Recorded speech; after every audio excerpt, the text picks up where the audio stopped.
March the 18th.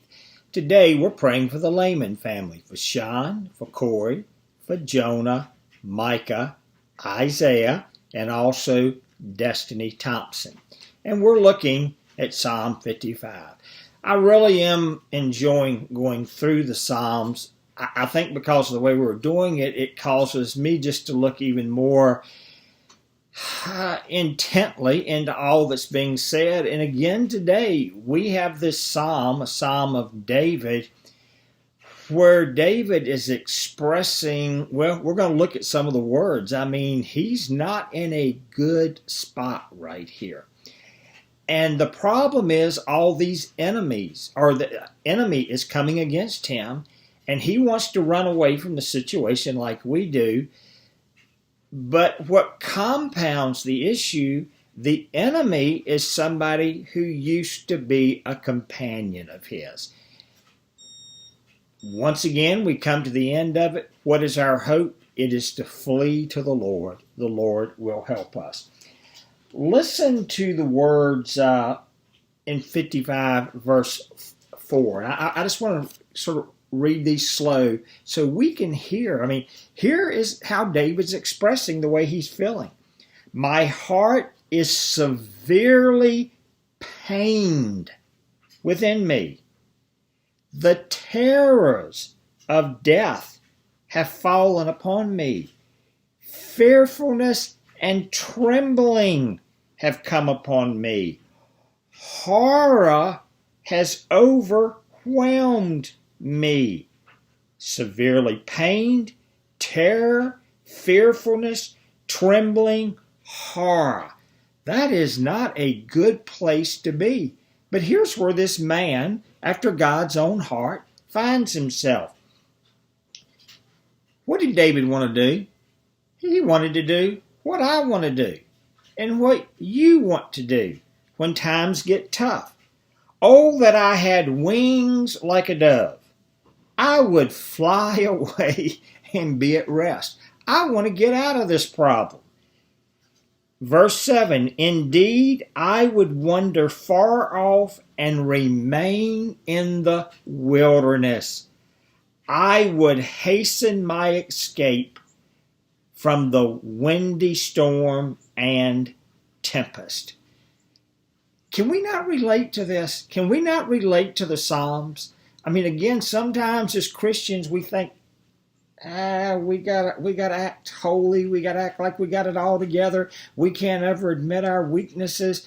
And here is David talking about his condition, the way he is, and then I just want to run and hide. There is nobody, if we're honest, who's listening to me who cannot relate to this. And he prays then that God will deal with his enemy. But in verse 12, he begins to talk more in depth about who his enemy is. For it is not an enemy who reproaches me, then I could bear it. Nor is it one who hates me, who has exalted himself against me. Then I would hide from him. But it was you, a man my equal, my companion, my acquaintance, somebody on the same plane with David, somebody, as he explains it like this, verse 14, we took sweet counsel together and walked to the house of God in the throng. Wow. You know, Jesus was betrayed by a friend. Truthfully, I think some of the deepest pain we ever experience as believers is when there's somebody who has maybe been a very close Christian brother or sister that we feel betrayed by. There just really is something about that pain. We don't understand it. We have had this closeness we've shared in the things of God over. And I think that just increases the pain. Now, the one thing I want to stop here and say, let's be very cautious that we just don't say, wow, I remember when so-and-so did this to me. I think this would be a good place for us to pray, Lord, help me not be that person. You know, we can have disagreements, but it doesn't mean that we have to betray somebody or seek to bring harm to them. But David experienced this just like Jesus experienced this. And how did David deal with it? Verse 16, as for me, I will call upon God, and the Lord shall save me. Evening and morning and at noon, I will pray and cry aloud, and he will hear my voice. He has redeemed my soul in peace from the battle that was against me, for there were many who were against me. I'm going to say again what I've said a few times. I love the Psalms. I love that they declare who God is.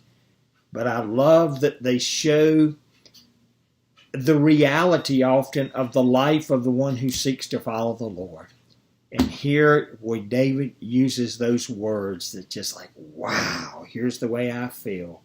Lord, I just want to run. Not only has it been an enemy, but it has been somebody who used to go to the house of God with me who has come against me.